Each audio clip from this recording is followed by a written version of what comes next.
Alright then gang, so far we've been creating these Vue applications with Firebase, but we've not touched on authentication yet, and that's what this chapter is all about. We're going to create a new Vue project and we're going to make it so that users can log in, log out, sign up, all that kind of jazz. As well, we'll be looking at the Google Maps API and the browser's native geolocation API as well to grab a user's location. So I'll just give you a quick demo of this. I'm just going to log in with a user I've already created.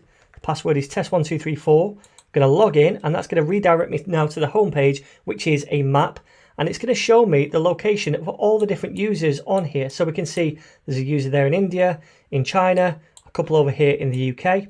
So what's going to happen is every time that I log in or another user logs in, it's going to grab the geolocation of that user if the user lets them, and then it's going to place that user on the map based on the geolocation.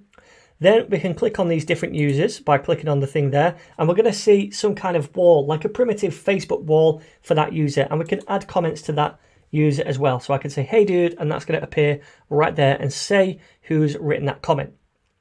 So this is what we're going to be building in this chapter. So let's start first of all by creating a brand new project over here. We'll open up the terminal. You can see right now I've got an empty directory here in Vue-Firebase. And I'm going to use the Vue CLI to create this new project. So I'll say Vue init.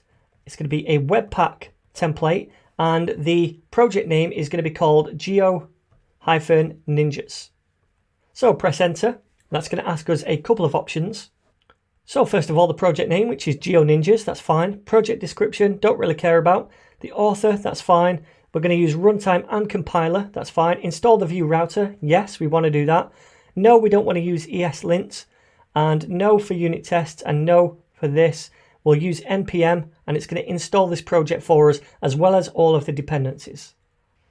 Okay, so now that's all installed, we can see all of the different files right here. So in the next video, we'll just take a few minutes to talk about how we'll go about building this project.